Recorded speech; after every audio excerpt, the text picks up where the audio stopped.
Supreme court के एक फैसले से रिलेटेड पाकिस्तान तहरीक इंसाफ अपना मौक़िफ़ आवाम के सामने पेश करना चाहती है।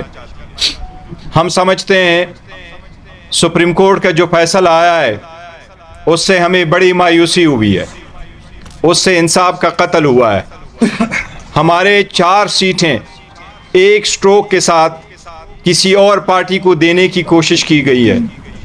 ये 3 सीटें नेशनल असम्बली की और 1 सीट प्रोविंशियल असम्बली की है। जो 3 सीटें नेशनल असम्बली की है उसमें 154 इन्हें 154 लोधरा वाली सीट हमारा राना फराज साहब की वो एमएनए है जो सुप्रीम कोर्ट के पहले डिसीजन में 39 ज़िमने में इंक्लूड थे और उनका नोटिफिकेशन सुप्रीम कोर्ट के पहले ऑर्डर के मुताबिक 25 जुलाई को भी एज अ पीटीआई एमएनए हो चुका था। बाकी 2 एमएनए साहिबान इन्हें 79 गुजरांवाला से एहसान विर्क साहब और इन्हें 81 बिलाल साहब गुजरांवाला से दोनों ने अपने एफिडेविट पीटीआई के हक में सबमिट कर दी थी।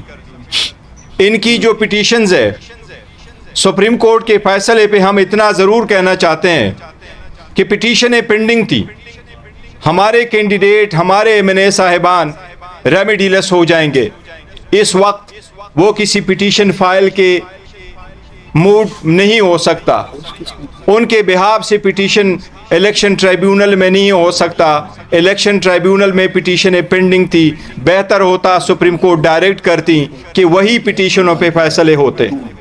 इस स्टेज पे जबकि कंसोलिडेशन का प्रोसेस कंप्लीट हो चुका था, रिजल्ट टैली हो चुके थे, रिजल्ट अनाउंस और नोटिफाई हो चुके थे, एमएनए साहिबान ने ओथ ले लिए थे, इसी सरकमस्टांस में इसको रिवर्स करना हम समझते हैं इंसाफ के तकाज़ों के मुनाफी है। इसी तरीके से कई साजिशें पाकिस्तान तहरीक इंसाफ के ख़िलाफ़ हुई। पहली प्लान यही था कि इनसे निशान ले ले, ये सारे सीटें ख़त्म हो जाएंगी, नज़रिया ख़त्म हो जाएगा। अल्हम्दुलिल्लाह 8 फरवरी को आवाम ने उस प्लान को नाकाम बनाया। फिर कोशिश की गई प्लान बी की तरह कि रिज़र्व सीटें इनको ना दी जाए। अल्हम्दुलिल्लाह रिज़र्व सीट में भी हम कामयाब हो गए। अब एक और रिकाउंटिंग की आड़ में कोशिश की जा रही है कि हमारी जीती हुई सीटें इनको कन्वर्ट किया जाए और उस जीत को डिफीट में तब्दील किया जाए। ये ऐसी रिकाउंटिंग हुई थी कि मैं आपको बताऊं, लोधरा में जिस वक्त नोटिफिकेशन हुआ और नोटिस आया कि इसकी रिकाउंटिंग करे तो एक दिन के अंदर अंदर 4 घंटे रिकाउंटिंग करके 14,000 हमारे एमएनए साहब के 1,34,000 से वोट कम करके 1,20,000 पे लेके आए। इसी तरीके से बिलाल एजाज साहब की पहले सीटें थी तो ये गुजरांवाला की पहली वाहिद सीट है जिसमें से 17,000 वोट को इनवैलिड डिक्लेयर करा के किसी और कैंडिडेट के लिए मौका बनाया गया। हमें इस बात पे अफसोस है कि सुप्रीम कोर्ट को चाहिए था ये बड़े तनाजुर में देखते, इलेक्शन कमीशन के रोल को देखते। इलेक्शन कमीशन का रोल है कि फ्री, फेयर और ट्रांसपेरेंट इलेक्शन कराए। अगर इलेक्शन कमीशन उसमें नाकाम हो जाता है और वो तेलों का हिफाजत नहीं कर पाता तो हाई कोर्ट का फर्ज बनता है कि उसमें इंटरवेंशन करे। इस सरकमस्टांस पे इसको वापस करना हमें विदाउट रेमेडी छोड़ दिया गया। हम अपना स्ट्रगल फिर भी कंटिन्यू करेंगे, लेकिन इस पे हमारे शदीद तहफ़्फ़ुज़ात है। एक बात ज़रूर कहें कि अब एक्सटेंशन की गुंजाइश किसी के पास नहीं है।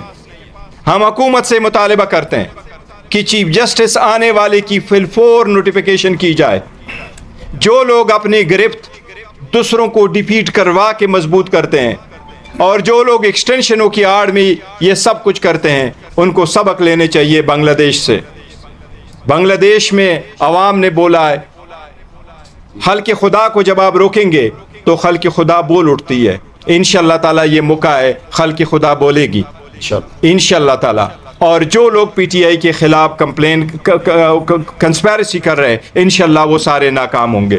शिबली साहब शुक्रिया जी। बिस्मिल्लाह रहमान रहीम। और सब जो कानूनी पहलू था वो बैरिस्टर साहब हमारे चेयरमैन उन्होंने बता दिए आपको। देखें, अगर आप एक चीज का सिर्फ जिक्र करूं कि हम इसके खिलाफ रिव्यू फाइल करेंगे सुप्रीम कोर्ट में। जी, हमने ये देखा है कि जो 8 फरवरी का इलेक्शन था उसमें जो हुआ वो पूरी कौम को पता है। जिस तरह से हमारे उम्मीदवारों पे हमारी पार्टी का निशान ले लें, हर बहस बाहर तौर पे हर चीज़ में हमारे आगे रोड़े अटकाए गए। हम ये समझते हैं कि आज के फैसले के तनाजुर में कि जो 8 फरवरी को जो प्रोसेस शुरू हुआ था उसका ये तसलसल है। ये अगर आप इसको हर डेवलपमेंट को देखें तो उसका मकसद यही है कि किसी तरीके से भी पाकिस्तान तहरीक इंसाफ के कैंडिडेट्स जो फॉर्म 45 फॉर्म 47 के जाल से बच के निकल गए हैं उनको किस तरह से घेरा जाए और उनके गिर्द क्या कौन सा जाल बिछाया जाए कि उनको वहां से जो अंदर हैं उनको वहां से बाहर निकाला जाए और वो लोग जो कि अवाम जिनको रिजेक्ट कर चुकी है, जिसको कि हम फॉर्म 47 वाला, और उसमें से अक्सरियत इनकी बैठी हुई है, ये 17 सीटों वाले लोग हैं और इनकी जो एक आर्टिफिशियल मैन्युफैक्चर्ड मेजॉरिटी बनाई गई है वो बुनियादी तौर पे हर कानून, हर इखलाकी, हर तरह से वो जायज़ नहीं है और उसको एक मैन्युफैक्चर किया जा रहा है। यानी कि पाकिस्तान के जो अवाम हैं उनकी कोई हैसियत नहीं है, उनकी दिया हुआ मैंडेट वो अपनी ताकत के ज़रिए डिस्ट्रीब्यूट कर रहे हैं ऐसी पार्टीज़ को जिन्होंने कि पाकिस्तान का बेड़ा गर्क कर दिया है।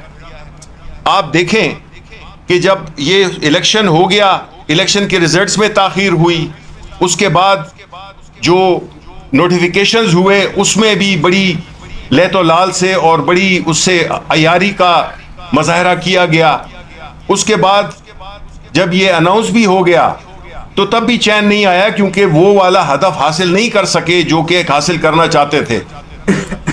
उसके बाद एक तो ट्रिब्यूनल्स बनने की बात हुई। जब इलेक्शन में जब डिस्प्यूट होता है तो ज़ाहिर ट्रिब्यूनल्स में आप जाते हैं। ट्रिब्यूनल्स एक कानूनी उनकी आईनी हैसियत है कि जो भी तनाज़ा हो वहां पे वो हल होता है। आपने देख लिया कि जो लाहौर हाई कोर्ट में जो जजेस, चूंकि वहां पे ट्रिब्यूनल ज्यादा थे, बड़ा सूबा है, उसके ट्रिब्यूनल्स में जजेस की अपॉइंटमेंट पे एतराज़ात शुरू हो गए क्योंकि इनको अपने मर्जी के जजेस चाहिए थे। वो भी अभी तक चल रहा है और ट्रिब्यूनल्स अपने वो काम नहीं कर सके जो इनके मकसद के लिए वो बने थे, क्योंकि ये किसी सूरत में नहीं चाहते कि पाकिस्तान तहरीक इंसाफ को जो मैंडेट अवाम ने दिया है वो पाकिस्तान तहरीक इंसाफ को मिल सके और उसके लिए हर हरबा इस्तेमाल किया जा रहा है। आपने देखा होगा पार्लियामेंट में पिछले दिनों में जो कवानीन पास हुए उनका क्या मकसद था।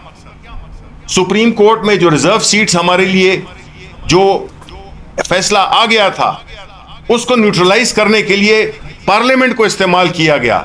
और पार्लियामेंट कब इस्तेमाल होती है? पार्लियामेंट तब इस्तेमाल होती है जब उसमें जो असल अवाम के नुमाइंदे वो न बैठे हों और वो लोग बैठे हों जो कि लाए गए हों, उनको जो हारे हुए हैं उनको जिताया गया हो। तो इसलिए वो ऐसे फैसले करते हैं जिससे कि इस पार्लियामान का जो इज्जत तौकीर और जो उसका मकसद है वो भी खत्म हो जाता है और पार्लियामेंट महज एक रबर स्टैंप बन जाती है। क्योंकि इनको पता है कि इन्होंने मसनूई तौर पे अपनी मेजॉरिटी की हुई है तो नेशनल असेंबली से भी वो निकाल लेते हैं और प्रोविजन ये अपने सेनेट से भी पास करा लेते हैं। ये जो खास तौर पे जो बिल अभी कानून में जो तरामीम की गई, ये तो एक अंधे को भी पता चलता है कि ये किस मकसद के लिए की गई हैं। पहले ट्रिब्यूनल्स में, फिर जो कोर्ट में जजेस की तादाद बढ़ाना, ये सारी चीजें, और हम वो काम नहीं कर रहे। हम हालांकि अफेक्टेड पार्टी हैं, हमने कभी भी न जजेस के खिलाफ कोई ऐसी वो जुबान इस्तेमाल की है, ना हमने सुप्रीम कोर्ट या हाई कोर्ट के इदारे को मुतनाज़ा बनाया है। लेकिन यहाँ पे तो सेनेट के फ्लोर को भी इस्तेमाल किया गया जजेस की तौकीर को बेतौकीर करने की। आपने स्पीचेस देखी होंगी जिसके बाद माफिया भी मांगी गई।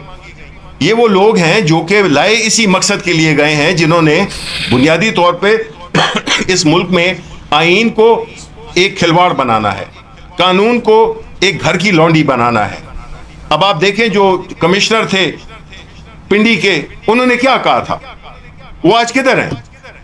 हम कौम पूछना चाहती है कि वो किधर गए, उन्होंने क्या कहा था, उसकी तहकीकात होनी चाहिए।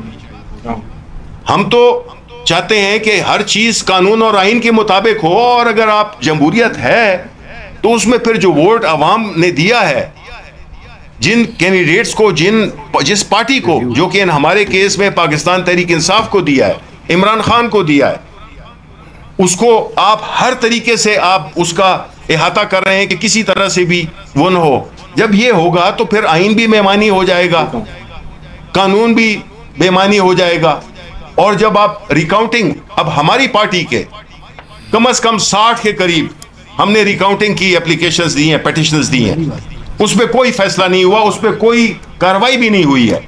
लेकिन यहां पे ये आए हैं क्योंकि मकसद था सीटें खींचना, ताकि ये किसी ना किसी तरीके से, चाहे उसमें कानून टूटता है, आइन टूटता है, कुछ भी होता है, उस पर उनकी मेजॉरिटी 2/3 बना दी जाए कि उसके बाद जो भी ये चाहें, ये नाअहल टोला, ये करप्ट टोला जिसने इस मुल्क को तबाही के दहाने पे ला खड़ा किया है, पिछले 40 साल से ये लोग लगे हुए हैं।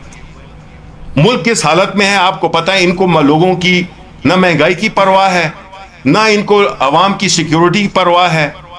ये जो है तो सिर्फ लगे हुए हैं कि किस तरह से हमने अपनी जो सियासी हदफ है, वो सियासी हदफ अचीव करने का में कोई मजायका नहीं है, लेकिन कानून और आइन के अंदर रहते हुए।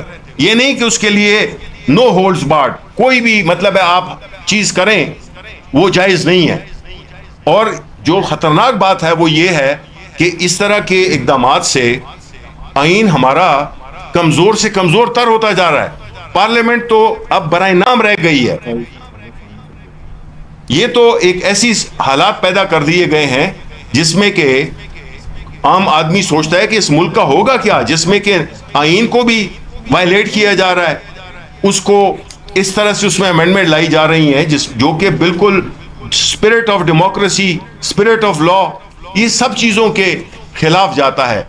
तो मैं समझता हूं कि ये बड़ा एक लम्हा फिक्रिया है जिसमें कि हम ये समझते हैं कि हर वो तरीका इस्तेमाल किया जा रहा है, और हम पूरी जद्दोजहद कर भी रहे हैं, हमने की भी है। लेकिन जहां पे कि आपका इलेक्शन कमीशन ऑफ पाकिस्तान फरीक बन जाए, जिसका काम फ्री फेयर ट्रांसपेरेंट इलेक्शन करना है, वो अगर उससे कासिर हो और उल्टा वो पाकिस्तान तहरीक इंसाफ के जो कि 3 इलेक्शंस हुए, इंट्रा पार्टी इलेक्शंस, 3 इलेक्शंस हुए, उसको वो कहते हैं कि जी ये सही नहीं हुआ। वो भाई वो सही नहीं हुआ, हमारा तो छोटा सा एक वो था, प्रोसेस था।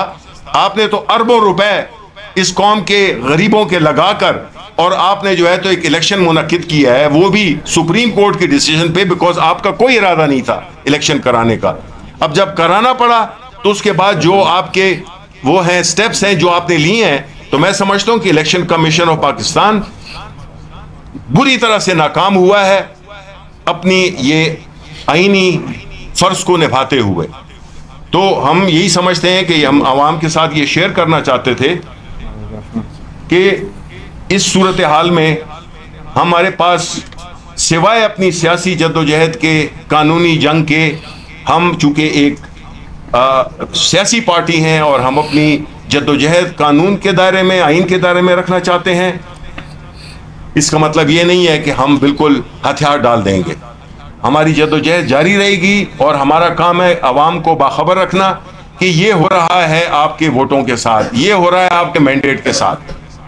कोई इज्जत नहीं है, कोई तौकीर नहीं है आपके वोट की। ये बताना चाह रहे हैं ये लोग जो कि बैठे हुए हैं हुकूमत में कि पाकिस्तान के अवाम मैटर नहीं करते हैं।